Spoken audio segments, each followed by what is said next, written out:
My name's Tim Miller. I'm president of Waste Medics. We are headquartered out of Indianapolis, Indiana.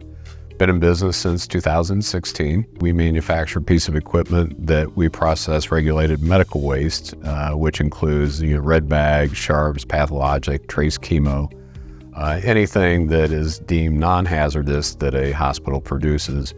And we take that equipment, we place it at the hospital so we can actually process the waste that they generate through our equipment. Once it's processed through it, we sterilize it using ozone, which is a unique technology.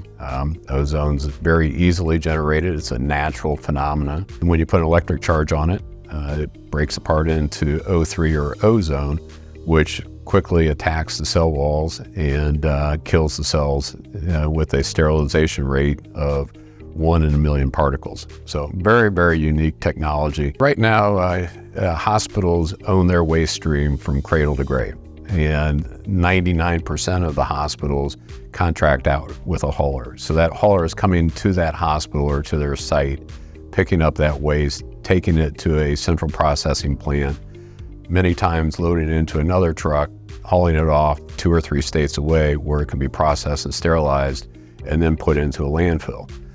Hospitals own that process. So even though they've contracted with a hauler, if they have waste that falls off the truck, has HIPAA information on it, the hauler is not responsible for it, the hospital is responsible for it. So by placing equipment at the hospital, we eliminate that transportation need, and so they can handle it right there. So they're actually handling it, or we're handling it for them, because we usually provide the operator of the equipment.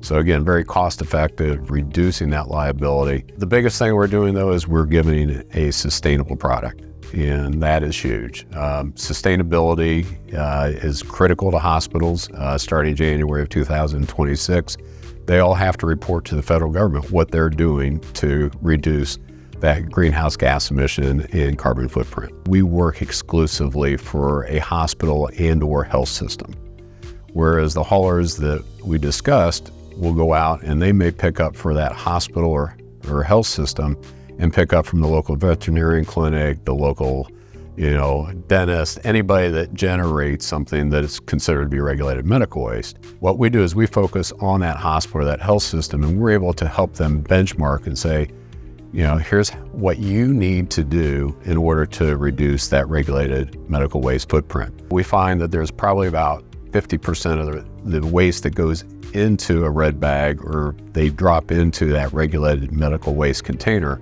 that isn't regulated medical waste. So if they can take and pull that out and use it as regular municipal solid waste, which is what goes into a regular landfill, they can reduce the cost, but also the footprint. We think we have something exciting that we can really go out to market with. The sustainability side of it makes us unique. We're excited about what happens over the next 2 to 3 years and where we can take this company.